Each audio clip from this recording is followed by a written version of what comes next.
So we are doing last time stresses. Now we have done your static stresses. आवाज सबको आ रही है कि नहीं आ रही है? Everyone can hear me? Yes, sir. Yes, Okay. yes, sir, it is audible. Yes, Yes, sir, can hear you. Hogging and sagging we had done static. वो load के कारण था. अगर हमने फॉरवर्ड एंड आफ्ट में ज़्यादा लोड रखा, सेंटर में मिडशिप में नहीं रखा, तो हॉगिंग हो रही थी, और सेंटर में ज़्यादा लोड लगा मिडशिप्स में और एंड्स में कम रहा तो सैगिंग थी. Now in case of wave, जब आपकी वेव आती है तो ये आपका क्रेस्ट होता है और यहाँ ट्रफ होता है. तो जब क्रेस्ट मिडशिप्स में आती है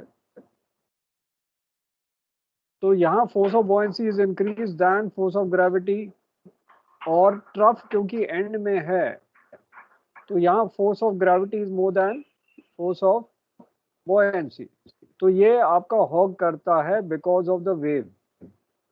अब ये वेव आगे चले जाती है और यहाँ ट्रफ आ गया और एंड्स पे यू हैव नाउ क्रेस्ट.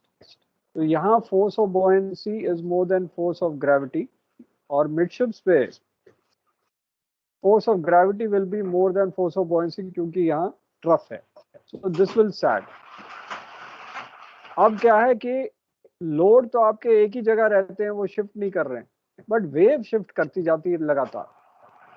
यहाँ क्रेस्ट आया, फिर ट्रफ आया, फिर क्रेस्ट आया, फिर ट्रफ आया.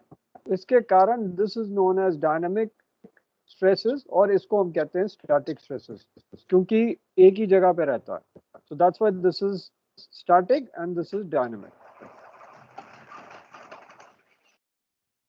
तो ये अगर आप देखो, सी के कारण MOL का जहाज है जो क्रैक कर गया because of excessive hogging caused by your sea state, plus उसका ऑलरेडी हॉगिंग था. तो dynamic stresses and static stresses मिलके एक्सेसिव स्ट्रेस हो गया एंड शिप ब्रोक अपार्ट. तो this is a hogging because यहाँ क्रेस्ट आ गया. बाद में सैगिंग होगा, फिर हॉगिंग होगा, फिर सैगिंग होगा. शिप ज्यादा ओल्ड होगा तो फटीग स्ट्रेस आ जाएगा और ये क्रैक कर जाएगा. So in hogging, the force of buoyancy are concentrated around the section amidships. Ends are loaded and the ship will tend to move downwards at the bow and stern, while the section amidships will tend to move upwards because of buoyancy force. So your deck structural members are subjected to tensile stress. Tensile stress का मतलब खिंचाव. While bottom stresses are compressive because dabav. So bottom stresses are compressed and the deck structure area is stretched in this hogging. So it is similar like static stress. Only the static stress is caused because of weight. Dynamic stress is caused because of waves. Action of waves are creating dynamic stress. The more the wave, the higher the wave, the more dynamic stresses will be there. So if your wind force is more, your dynamic stresses will be increased. Sagging हमने already कर दिया है.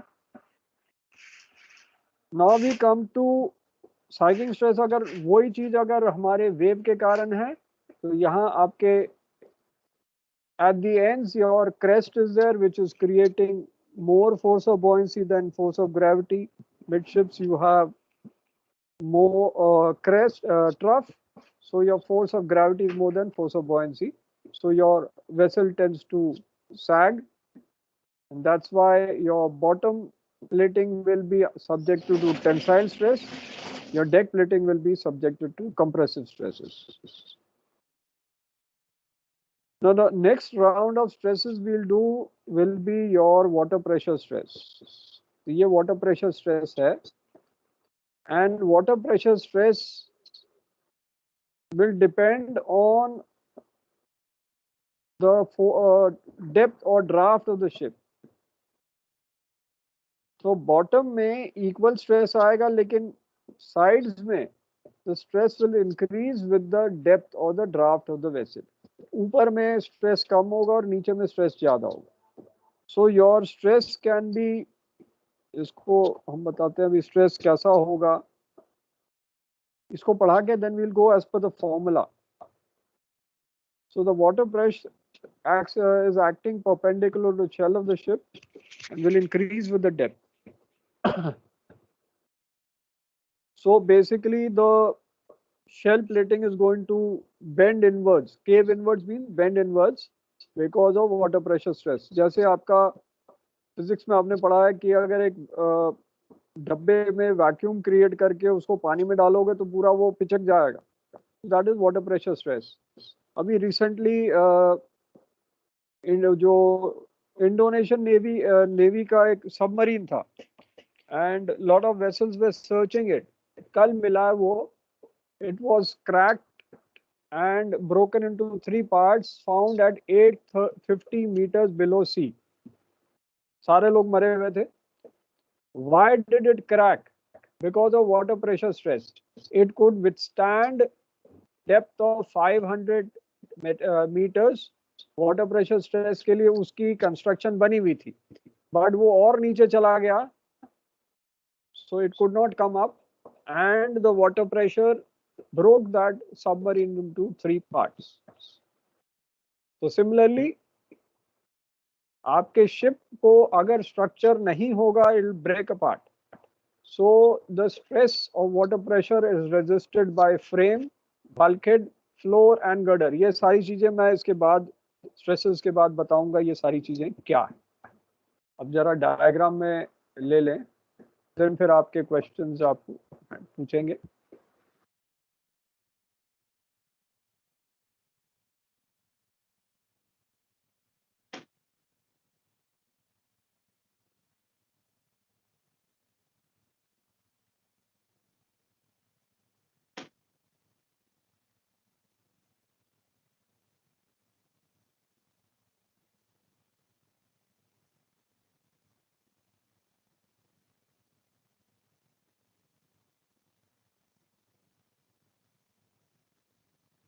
So water pressure यहाँ कम है, यहाँ बढ़ता जाएगा, यहाँ इक्वल है, यहाँ कम है और बढ़ता जाएगा विद द ड्राफ्ट.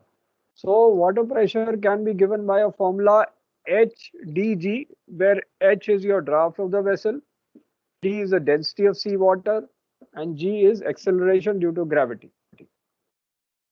तो जैसे जैसे आपकी डेंसिटी ऑफ सी वाटर बढ़ेगा, वाटर प्रेशर स्ट्रेस बढ़ेगा. फ्रेश वाटर में आओगे तो water pressure stress will be less. HdG or H rho G. So D is your density and H is your ship's draft and G is your acceleration. I'll show you one more diagram.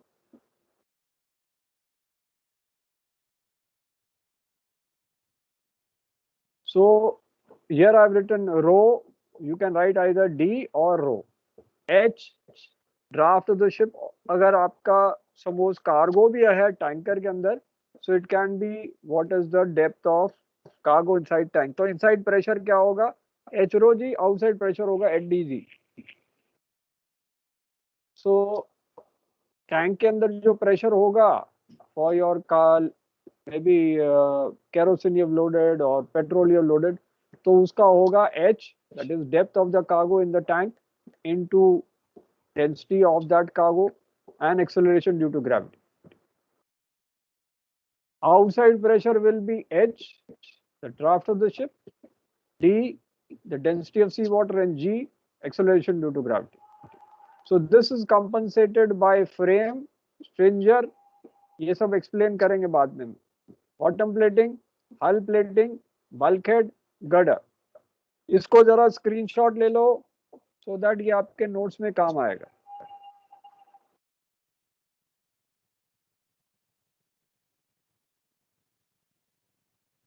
हाँ, water pressure stress पे कोई question है तो पूछो. Any questions on water pressure stress?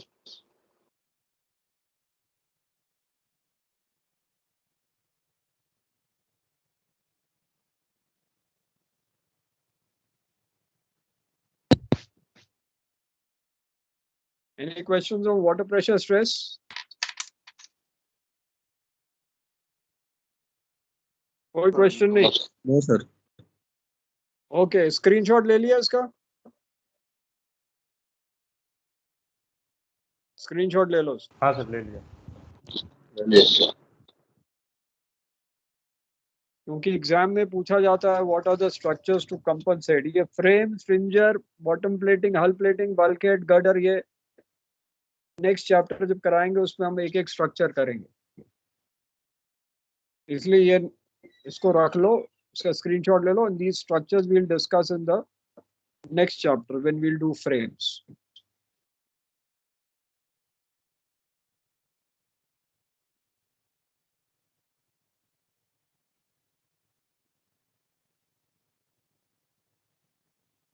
अब liquid tank, अगर cargo tank जैसे बात किया था, the liquid pressure inside the cargo tank will act perpendicular outwards. Sea water pressure will act inwards. So liquid pressure is depending on the depth of cargo tank, of the cargo loaded in tank, depend on density of the cargo and the acceleration due to gravity. So the pressure at any depth below your liquid surface will be given as density into cargo depth into acceleration due to gravity. Suppose आपने caustic soda load किया, उसकी density है 1.5. So that density will be more than your load density of 1. तो caustic soda फिर हम क्या 96% load कर सकते हैं कार्गो टैंक में?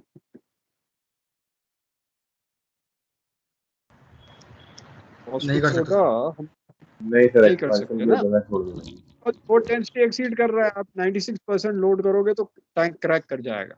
सो हम नॉर्मली 56%, 55%, मैक्सिमम 60% तक लोड करेंगे, और उसमें इतना फ्री सरफेस इफेक्ट नहीं होगा क्योंकि cargo is too dense.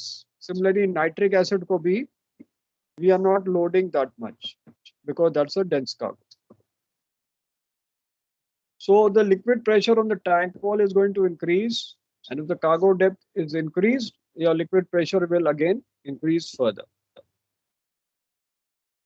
Now we come to one more stress which is known as transverse stress. Transverse stress मतलब साइड से होते हैं। साइड वाले स्ट्रेस दो टाइप के हैं, एक रैकिंग है, एक टॉर्शन है। पहले हम रैकिंग करेंगे। ये डायग्राम आप देखो, सपोज वेव्स हमारे साइड से आ रहे हैं, अब सामने से नहीं आ रहे, they coming from the side. अब साइड से जब आ रहे हैं तो ship is going to roll. तो पोर्ट साइड रोल करेगा, फिर स्टारबोर्ड रोल करेगा, फिर पोर्ट रोल करेगा, फिर स्टारबोर्ड रोल करेगा।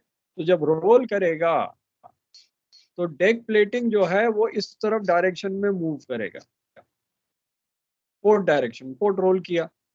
लेकिन बॉटम प्लेटिंग तो पानी के अंदर है, उसको होल्ड करके रखा हुआ है, तो वो शिफ्ट नहीं करेगा। लेकिन deck plating will tend to move. अब जब ये मूव करेगा तो ये एरिया भी मूव करेगा, that is your hull will also try to move, क्योंकि वो ऊपर का मूव कर रहा, बॉटम तो पानी ने रोका हुआ है। तो यहाँ आपके क्रैक्स आ सकते हैं इस एरिया में, इन कॉर्नर्स ऑफ द हल, corner area inside the ship will be subjected to racking stress. तो यहाँ हम बीम नहीं लगाते हैं, एक स्ट्रक्चर है, वो बाद में दिखाएंगे। वो बीम नहीं जो होता है, चलो एक मिनट आपको दिखा दें बीम नहीं क्या है।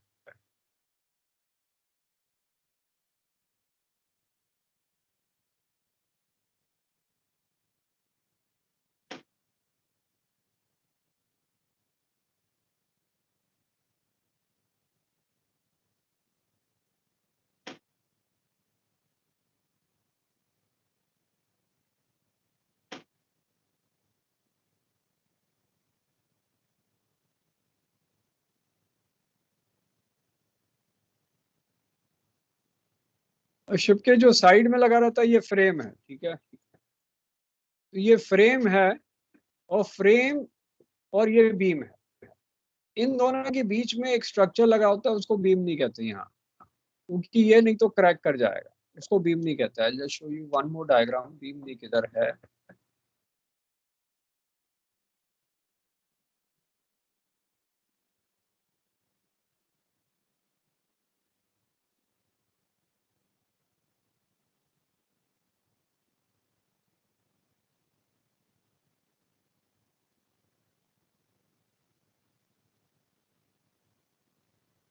ये आपका बीम है जो अथॉर्डशिप जा रहा है और ये फ्रेम है साइड में, इनके बीच में ये स्ट्रक्चर लगाते हैं बीमनी। ये इसलिए लगाते हैं सो दैट ये इधर जब शिफ्ट करेगा रैकिंग स्ट्रेस में तो ये क्रैक नहीं करे, तो उसको पकड़ के रखता है ये बीमनी। ये है ब्रैकेट, बट बिकॉज ये कनेक्ट कर रहा है बीम और फ्रेम को, इसका नाम दिया जाता है beam knee. So this is बीमनी।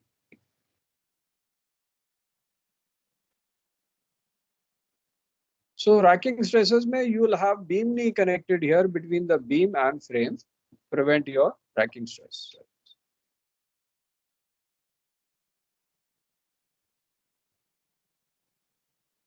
Why it is known as transverse stress? Because ये athwartship stress है, fore and aft stress नहीं है, इसलिए इसका नाम transverse stress है. So when the ship is rolling in a seaway or struck by beam, the ship structure is liable to distort. Distort मतलब change in the transverse direction. So the stress affects the corner of the ship on the brackets, not the tank side bracket. Tank side bracket तो नीचे है, उसमें इतना ज्यादा नहीं होगा, but ऊपर में जो स्ट्रक्चर लगेगा बीम और फ्रेम के बीच में, that is known as beam knee, that is going to hold to it. Tank side bracket तो नीचे की तरफ है, that is going to hold, but सबसे ऊपर में होगा। जैसे अगर आपका रो शिप है, उसका फ्री बोर्ड बहुत ज्यादा है, तो ranking stress will be more, so accordingly beam knee will be much strengthened. ये रैकिंग स्ट्रेस है। Any questions on racking stress? Then we'll come to torsion stress. इस पे कोई question? No, sir. No, sir. Okay. Okay. अब हम आते हैं torsion पे। पहले torsion का डायग्राम दिखाएं।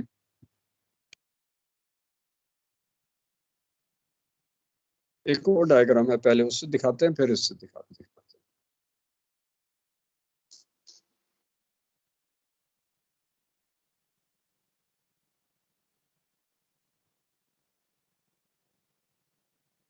अब जैसे हम ऐसे इस लाइन पे जा रहे हैं और वेव्स हमारी आगे से आ रही है, सो दैट इज हेड सी, तो हमारी पिचिंग पाउंडिंग काफी होगी। तो सपोज कैप्टन ने कहा कि चलो 45 डिग्री अल्टर कोर्स करो, तो हमने इधर से हेड चेंज करके 45 डिग्री अल्टर कर गया। अब सपोज हमारा एक कंटेनर शिप है जिसमें डेक कट किया हुआ है, क्योंकि डेक ओपनिंग्स बड़ी बड़ी होती हैं इन कंटेनर शिप। तो when we alter this side, तो यहाँ जो पानी था वो यहाँ इकट्ठा हो गया, और यहाँ जो पानी नीला वाला है वो यहाँ से इसको ट्राई करेगा ट्विस्ट करने के लिए, ऐसे।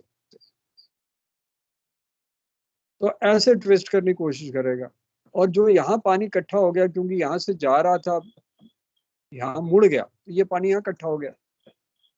ये कह रहा है कि रिसेट करो, ये वाला पानी इसको वापस मोड़ने की कोशिश करेगा। तो ये जहाज ऐसे मुड़ जाएगा जैसे एक टावल को हम गीले टावल को निचोड़ते हैं, तो उस तरह से ship is also being under torque. तो ये ऑपोजिट डायरेक्शन में राइटिंग मूवमेंट यहाँ जा रहा है, ये इसको इधर मूव कर रहा है, राइटिंग मूवमेंट इसको इधर से मूव कर रहा है। सो ये शिप ट्विस्ट कर रहा है। So alteration by 45 degrees leads the head seas, creates a maximum torsion on container vessels. और उसके लिए हम कंटेनर वेसल में नीचे में, ये नॉट नीचे में, डेक के नीचे दोनों साइड में पैरेलल बॉडी रीजन में ऐसा एक स्ट्रक्चर्स लगाते हैं, गर्डर टाइप का हॉलो, इसको हम टॉर्शन बॉक्स कहते हैं, तो दैट अब इसको मोड़ना पाए, यू कांट ट्विस्ट इट। मैं आपको पीपीटी दिखाता हूँ, then we'll come to this again.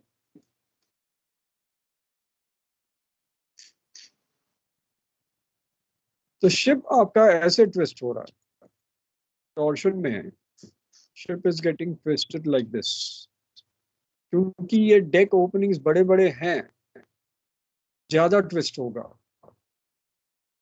Tanker में ट्विस्ट नहीं होगा, कंटेनर शिप में ज्यादा होगा, क्योंकि हम एंड तक उसको कट करके रखते हैं ज्यादा कंटेनर लोड करने के लिए। तो ये जो पैरेलल बॉडी रीजन में, यहाँ में, इस रीजन में, इसके नीचे हम टॉर्शन बॉक्स लगाते हैं डेक के नीचे। ये आपको दिखा रहे हैं कैसे। ये एरियाज में पैरेलल बॉडी रीजन में कंटेनर शिप्स में टॉर्शन बॉक्स होता है डेक के नीचे। कंटेनर शिप वाले आप लोग देख नहीं पाएंगे क्योंकि जब पैसेज में जाएंगे तो ये ऊपर में कवर होता है, थोड़ा सा अंदर की तरफ मुड़ा होता है। So you can just see कि देयर इज एन स्ट्रक्चर कुछ जा रहा है, बट क्या है आपको नहीं पता होगा। The torsion box is above your passage, above your deck passage भी आएगा।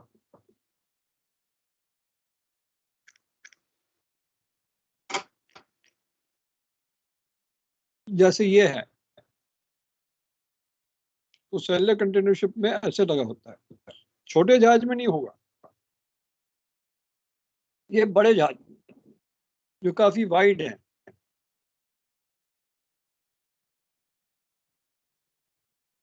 अब ये कोई डायग्राम दिखा के फिर आपको क्लियर करते, we'll come to this diagram again.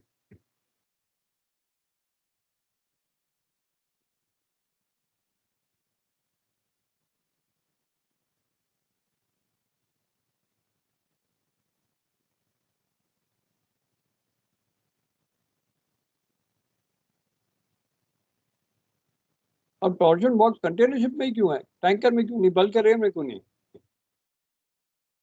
क्योंकि इसका क्रॉस सेक्शन ऐसा है कि पूरा बंद है। हमारे टैंक ओपनिंग छोटे हैं। बल्क कैरियर मैग्रेगर हैज पूरे नीचे साइड तक नहीं जाते, हैज कवर लगे हुए हैं। और सेलर कंटेनर शिप में खुले होते हैं, तो ओपन टॉप कंटेनर शिप्स जो हैं उनमें ज्यादा होते हैं, हैशफिल्स कंटेनर्स में ज्यादा होगा। तो इस टाइप का जो बॉक्स है हॉलो बीच में, इसको लगाएंगे यहाँ to compensate for the torsion stresses. यहाँ भी दिखाया हुआ है।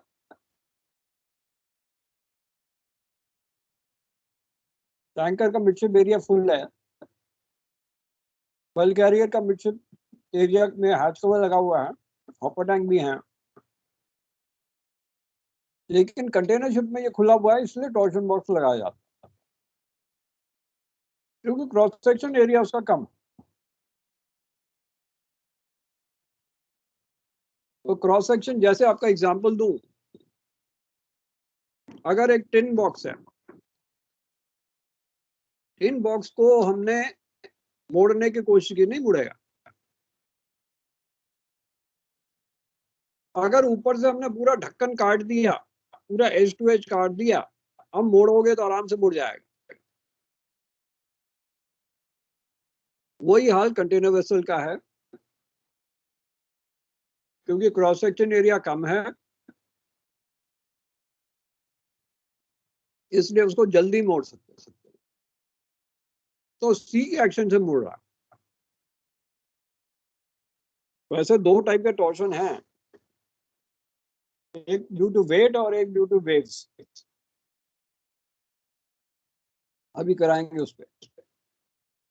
तो एक आपका वेट के कारण होता है और एक वेव्स के कारण होता है।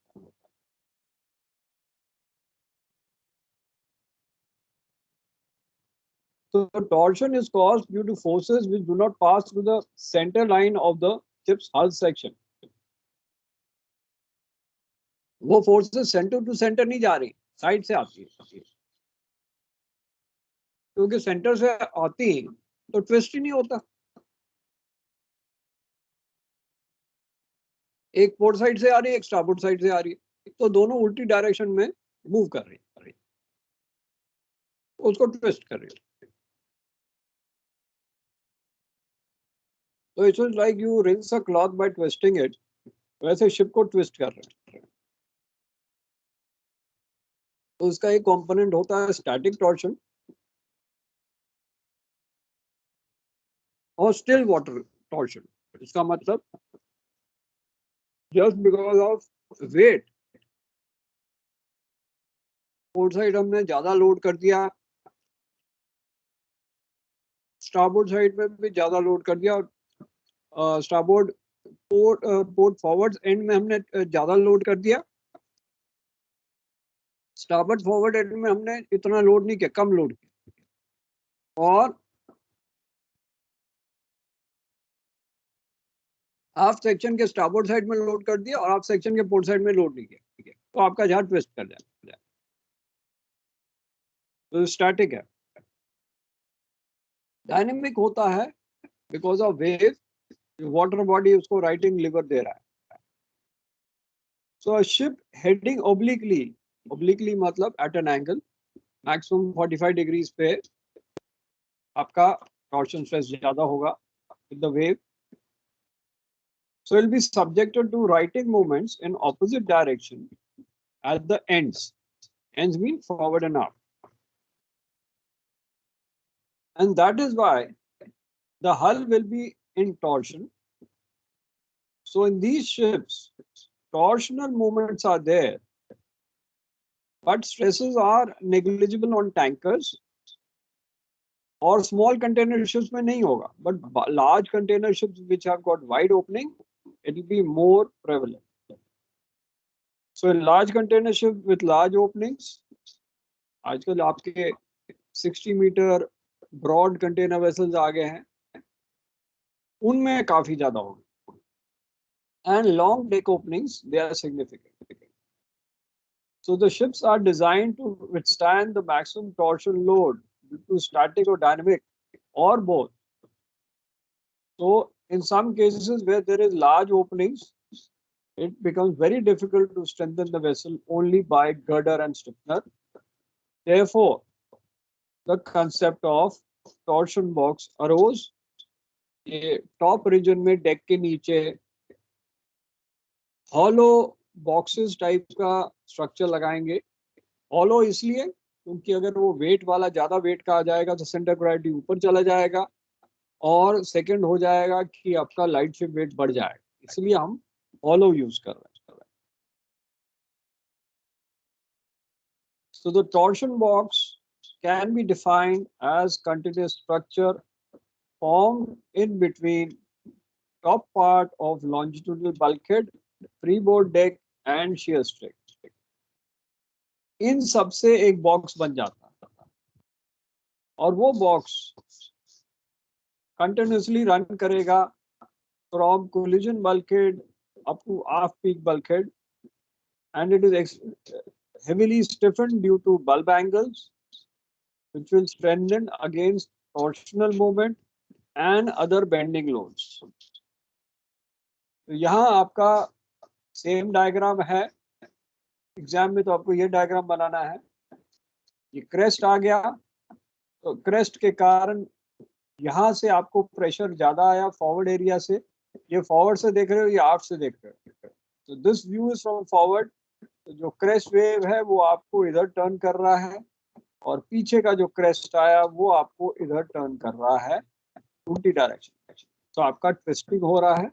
You putting a torsion box just under deck running continuously from forward collision bulkhead to aft collision bulkhead to resist the torsional forces acting on the ship on both the sides.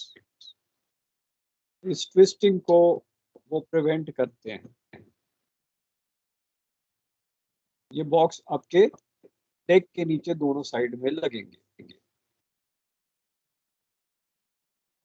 तो torsion में कोई doubts है तो बताओ. Any doubts in torsion? कोई doubt है torsion में? Torsion clear है कि नहीं? Hello sir. सर वो डायनामिक वाला एक बार समझा दो फिर से. डायनेमिक टॉर्शन, स्टैटिक तो समझ आ गया. डायनेमिक समझा. हाँ जी सर, स्टैटिक आ गया.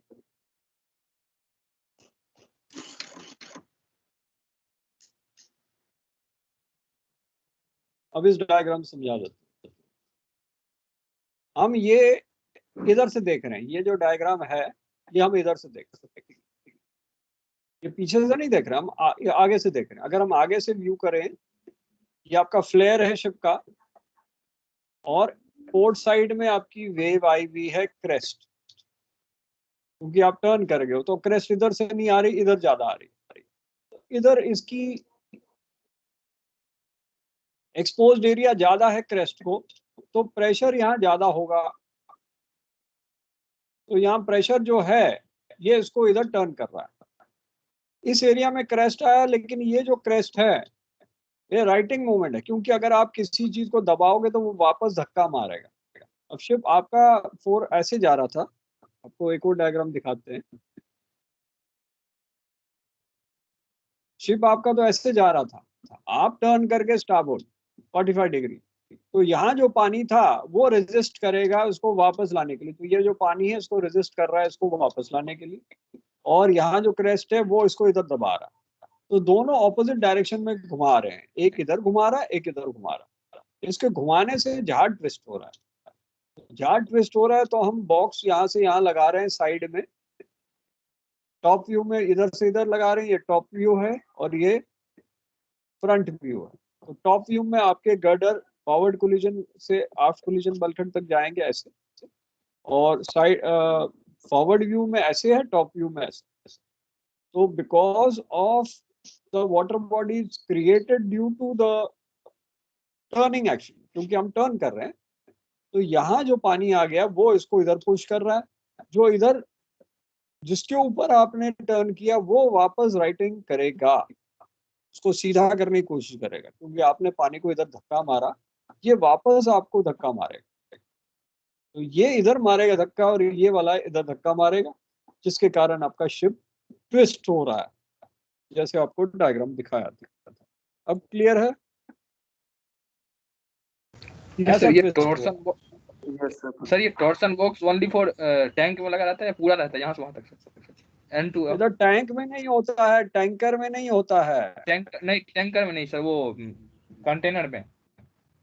कंटेनर में यहाँ से यहाँ तक होगा, ऊपर की तरफ, ऊपर में होगा ओके डेक के नीचे, तो डेक में यस डेक के नीचे होगा, यहाँ तक रहेगा, तो आप देख नहीं पाओगे, आप चाहे पैसेज वे में जाओगे भी ना तो आप नहीं देख पाओगे। यस ये इधर है, ये देखा, ये वाला है, ये डेक है, डेक के नीचे ऐसे लगेगा, आपका पैसेज वे यहाँ है, तो आप पैसेज वे में जाओगे ऊपर की तरफ देखोगे भी तो कुछ लगेगा दबा हुआ है, बट आपको ऐसे कट नहीं दिखाई देगा। ठीक है, तो ये आपको एक्चुअली नहीं दिखाई देगा क्योंकि ये कवर्ड है, तो आप नीचे से देखोगे तो कुछ लगेगा दबा हुआ है ऊपर की तरफ, जैसे आप कोई बीम जा रही है कुछ ऐसे लगेगा ऊपर, जैसे दीवार में ऊपर छत पे देखते हो और कमरे में, तो कुछ ऐसे दबा हुआ लग रहा है, कोई बीम सी जा रही है वैसे लगेगा। You can't see this structure like this. ये तो ये बिल्डिंग हो रही है तो उसका ये स्ट्रक्चर दिखाया है, अदरवाइज ये नहीं दिखेगा क्योंकि कवर है, अगर वो दिखेगा तो फिर वो तो उसका मतलब छेद है उसमें, वो तो खराब है, और हॉलो होगा, ये ऐसे हॉलो होगा। ठीक है,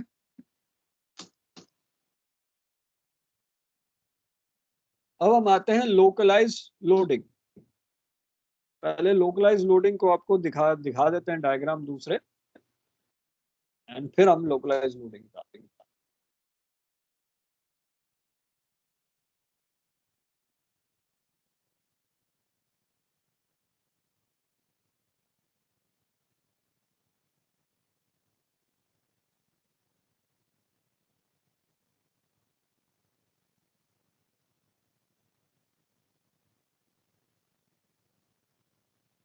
अब जैसे हमने यहाँ में कोयला लोड किया और सपोज इस हैच में हमने आयरन ओर लोड कर दिया, अब ये डेंस कार्गो है, ये इतना डेंस नहीं है, तो हमारी प्लेट ऐसे दब जाएगी, ऐसे पूरे एरिया की सैग नहीं हुई, बट इस प्लेटिंग ये हैच के नीचे की बॉटम प्लेटिंग ऐसे सैग कर जाएगी, that is known as localise loading. तो हमने एक हैच में सपोज ज्यादा लोड कर दिया हैवी, बाकी हैच में नहीं किया, तो उसके इसके नीचे की प्लेट दब जाएगी, that is known as localise. हम पूरे नहीं कर रहे हैं बट एक सेक्शन में कर रहे हैं तो वहां की प्लेट दब जाएगी, तो आपका सैग नहीं हो रहा है। यहाँ तो इवन है, ये नहीं कि यहाँ कम है और यहाँ ज्यादा है, ऐसा नहीं है। सैग होता कि यहाँ भी होता और यहाँ भी होता तो सैग होता, बट आपने एक सेक्शन में किया तो सैग नहीं होगा, लोकलाइज सैगिंग। दूसरा एक डायग्राम दिखा रहे हैं।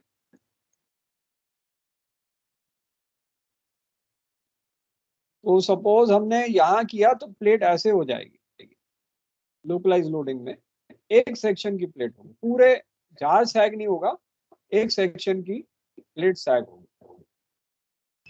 सर, ये कोई भी एक सेक्शन का प्लेट सैग हो सकता है जिसमें लोडिंग ज्यादा बस हो। हाँ, एक एक ही सेक्शन होगा। जैसे सपोज हमने एक हैवी लिफ्ट लोड कर दिया एक सेक्शन में, तो उधर की प्लेट दब जाए। कुछ किसी एरिया में अगर आपने देखा है, आप सपोज आपकी प्लास्टिक है, प्लास्टिक में एक सेक्शन में आपने हैवी लोड कर दिया, बाकी सेक्शन नॉर्मल किया, तो उसके नीचे के प्लास्टिक खिंच जाएगा ना।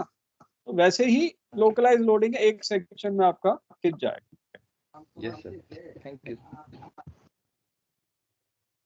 तो ये आपका डिस्टॉर्ट हो जाएगा उस सेक्शन, बाकी सारा नहीं होगा, वो सेक्शन लोकली डिस्टॉर्ट हो जाएगा।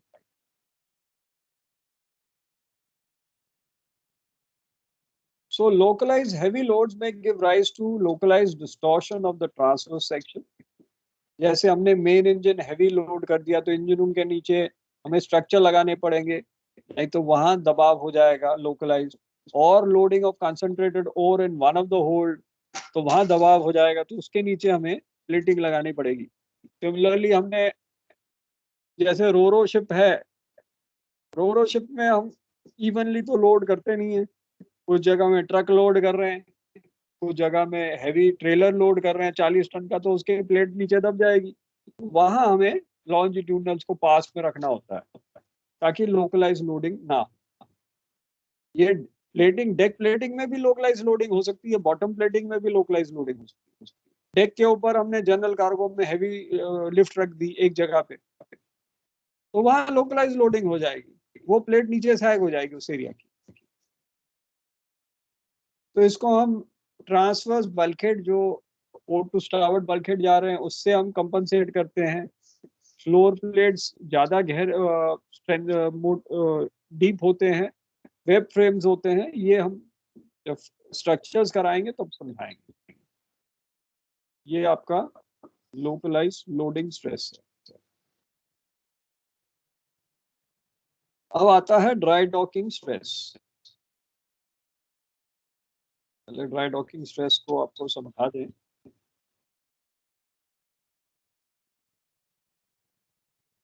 अब जैसे हम ड्राई डॉक में जा रहे हैं, तो ये हमारा कील ब्लॉक हो गया, ये बिल्ज ब्लॉक हो गया, ठीक है। ये तो छोटा जहाज है, हमने ज्यादा चौड़ा नहीं है तो हमने एडजस्ट कर लिया, लेकिन सपोज इससे भी चौड़ा जहाज आ गया तो कैसे करेंगे? तो उधर क्या होगा कि जो एंड साइड है वो नीचे सैग कर जाएगा ऐसे, तो उधर हमें एक एक्स्ट्रा रो ब्लॉक लगाना पड़ेगा। जैसे ये एंड है, वहां आपका एक्स्ट्रा दबाव हो गया, वहां सैग हो रहा है एंड में, तो हमें एक्स्ट्रा रो ब्लॉक लगाने। अभी आपको और डायग्राम दिखाते हैं। जैसे ये जहाज है, अभी ऐसे ये ड्राई डॉक में है, सपोज ये काफी चौड़ा होता तो आपके जो ब्लॉक्स काफी सारे रो लगाने पड़ते, नहीं तो एंड सैग कर जाता। अभी आपको मैंने डायग्राम एक बनाया, वो भी दिखाता हूँ।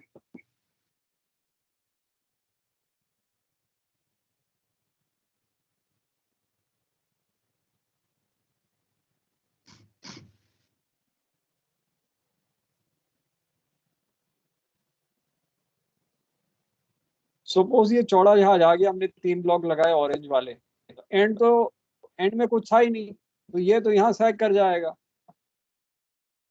क्योंकि जहाज चौड़ा था।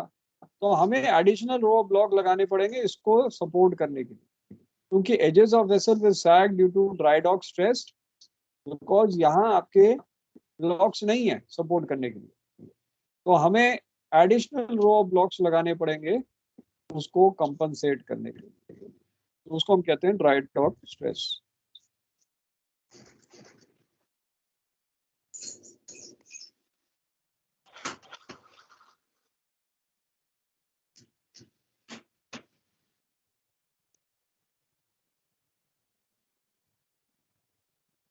अब क्योंकि ड्राई डॉक पे जब हम जाते हैं तो वाटर प्रेशर स्ट्रेस तो खत्म हो गया,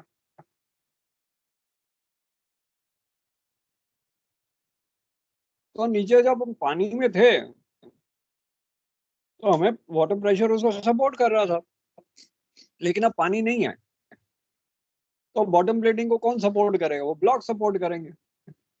लेकिन आपने ब्लॉक्स ही कम लगाए तो एंड क्या है, सैग कर जाएगा, तो वो ही ड्राई डॉक स्ट्रेस है। So when the ship is entering dry dock, the entire bottom plating is no more supporting the ship.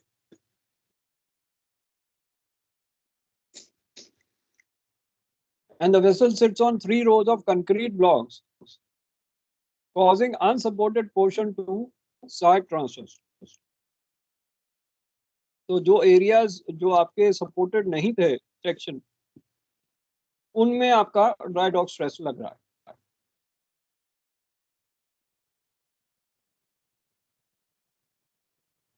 तब आप इसको कैसे रोक रहे हो, कंपनसेट कैसे कर रहे हो? You are putting additional row of blocks, जो आपके नॉर्मल ब्लॉक्स हैं, बिल्ड ब्लॉक, उससे बाहर एडिशनल रो ऑफ ब्लॉक लगा रहे हो, सो दैट उसको सपोर्ट करेंगे। तो यहाँ जैसे 3 ही लगा है, लेकिन अगर और चौड़ा आ गया तो ये वाला सैग कर जाएगा, जैसे सैग कर रहा है, तो वहां ड्राई डॉक स्ट्रेस है। तो ये तो आपका ट्रांसवर्स डायरेक्शन है। लॉन्जिट्यूडनल डायरेक्शन में भी हो जाएगा, अगर आपने बीच में ब्लॉक्स नहीं लगाए, सैग हो जाएगा। तो आप अकॉर्डिंगली लॉन्जिट्यूडनल में भी ब्लॉक्स लगाओगे। एक आपको डॉकिंग प्लान भी दिखा देते हैं क्या होता है।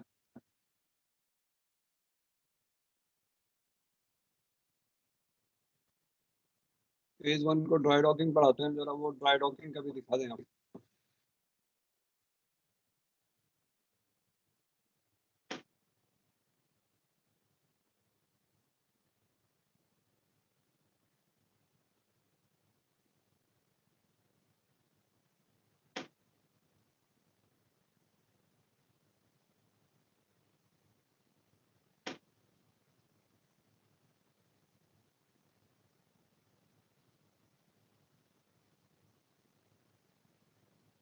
तो ड्राई डॉक में हम ब्लॉक्स लगाते हैं यहाँ, तो ड्राई डॉक में आपका ऐसे हो जाता है, जहाँ तो ब्लॉक्स यहाँ लगे हुए हैं। तो सपोज ये चौड़ा जहाज है, तो हमें एंड में भी ज्यादा रो लगाने पड़ेंगे, नहीं तो सैग कर जाएगा।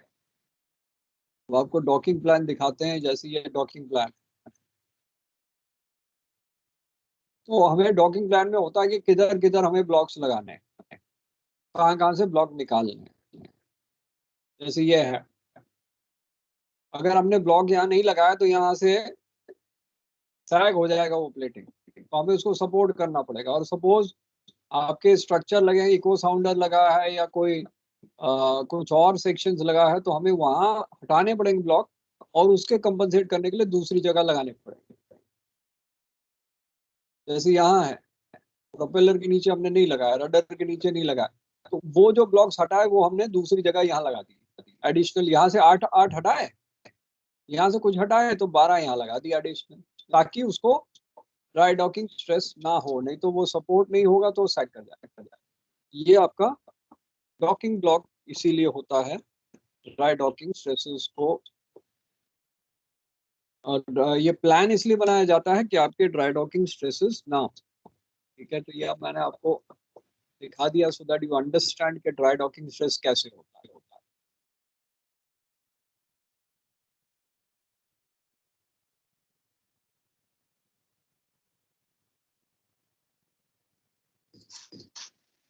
So it tends to set the keel upwards due to the upthrust of the keel blocks, tendency for the ship side to bulge outwards, bilge tends to sag.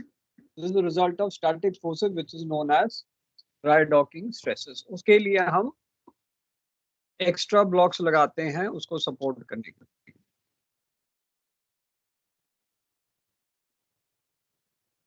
तो ये सारे आपके ड्राई डॉकिंग स्ट्रेसेस के कारण ही forces लग रहे हैं।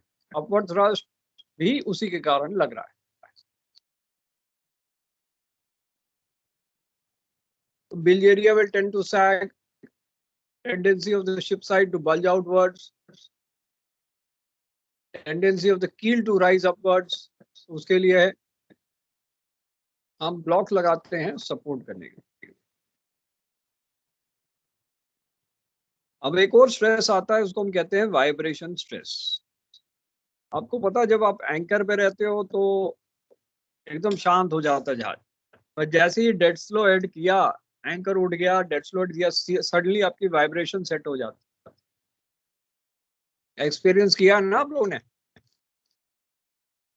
Yes yes sir. Anchor में तो वाइब्रेशन है ही नहीं, जैसे जहाज को डेड स्लो हट दिया, एंकर उठा, वाइब्रेशन शुरू।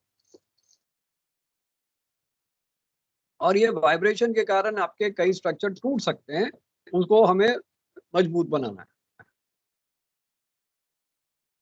तो वाइब्रेशन स्ट्रेस दो टाइप की होती है, एक तो मशीनरी वाइब्रेशन होती है, दूसरी हल वाइब्रेशन होती है।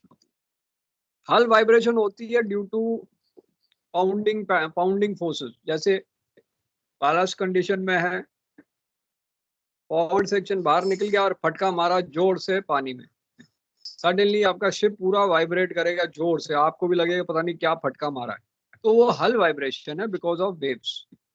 और एक होती है मशीनरी वाइब्रेशन, कार्गो पंप चालू करते हो, टैंकर में तो वाइब्रेशन शुरू हो जाता है, इंजन चालू करते हो, प्रोपेलर चालू करते हो तो वाइब्रेशन हो जाता है, तो वो मशीनरी वाइब्रेशन है। तो मशीनरी वाइब्रेशन जो है that originates because the operation of the machinery and can be listed under machinery vibrations.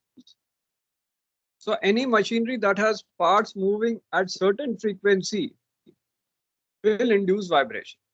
उनकी सबकी अपनी फ्रीक्वेंसी होती है।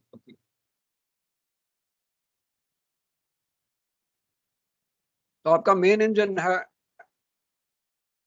प्रोपल्शन शाफ्ट है, गियर बॉक्स है, प्रोपेलर है, पंप्स हैं, डीजल जनरेटर है, ये सब वाइब्रेशन क्रिएट करते हैं। अब इसमें तीन टाइप की है, लेकिन हम इसको डिटेल नहीं आएंगे। Torsional vibration, axial vibration, lateral vibration, इसकी तरफ आप ध्यान नहीं दो, सिर्फ आपको पता है मशीनरी की वाइब्रेशन। इन तीन वाइब्रेशन पे आपको ध्यान देने की जरूरत नहीं है।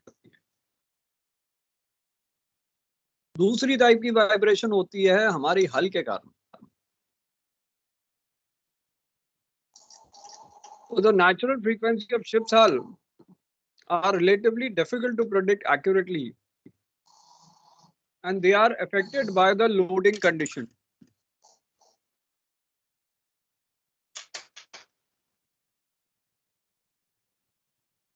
So the two-stroke engine जो है do not generate any free forces, and the free moments are generated only on the certain types of cylinders. अगर आपने टेलीग्राफ देखा है तो टेलीग्राफ में एक लाल रीजन मार्क है, सबने देखा है कि नहीं देखा है? टेलीग्राफ आपने ब्रिज पे देखा है ना?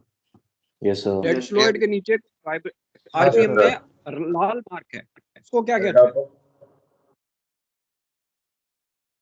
टेलीग्राफ में लाल कलर का कुछ मार्किंग है? Critical RPM. Critical RPM, correct, उसी की बात कर रहे हैं। तो अगर आपकी उस हमने आरपीएम पे शिप को ले आए, सपोज आपका आरपीएम फॉल करके उस रीजन में आ गया, तो क्या होगा? आपका शिप बहुत वाइब्रेट करेगा, इंजन बहुत वाइब्रेट करेगा। तो उस टाइम क्या होगा, जो इंजन की वाइब्रेशन है शिप की वाइब्रेशन को मैच करेगा, और अगर वो मैच करेगा तो आपने फिजिक्स में पढ़ा है रेजोनेंस हो जाएगा, और वो रेजोनेंस के कारण आपके मेन इंजन के पार्ट टूटने लग जाएंगे। ये जो वही हाल है जब आपने पढ़ा था स्कूल में कि ब्रिज के ऊपर मार्चिंग नहीं करते, सोल्जर अगर मार्च कर रहे हैं ब्रिज पे, कहते कोई मार्च नहीं करेगा, तो मार्चिंग करोगे तो क्या होगा, उसकी फ्रीक्वेंसी मैच करिए, ब्रिज टूट जाएगा। पेपर में आया था आई थिंक कुछ महीनों पहले, एक छोटा सा पुलिया थी, उसके ऊपर शादी के बारात जो है डांस करने लग गई, पुलिया टूट गई। पुलिया उसके वेट के कारण नहीं टूटी, रेजोनेंस के कारण टूटी। तो अभी नेक्स्ट क्लास में इसको कंटिन्यू करेंगे। एक क्लास में ये रेजोनेंस समझ नहीं आएगी आपको, फिजिक्स का याद करना पड़ेगा रेजोनेंस क्या है, और आपकी नोड फ्रीक्वेंसी क्या होती है, क्रिटिकल फ्रीक्वेंसी क्या होती है, उसके ऊपर हम आएंगे अगली बार। ठीक है, तो अभी आप चाय वाय पी लो, अगली क्लास में इसको कंटिन्यू करेंगे। स्ट्रेसेस को, स्ट्रेसेस बड़ा इंपॉर्टेंट है, क्योंकि जब तक आपको समझ नहीं आएगा आगे की क्लासेस में आपको मुश्किल हो जाएगा, मेट्स में बहुत मुश्किल हो जाएगा अगर समझ नहीं आता। तो इसको मैं दोबारा बताऊंगा क्रिटिकल वाइब्रेशन को फिर से next class. Okay okay then, Okay, call sir. It off. Okay Okay, sir. Thank you.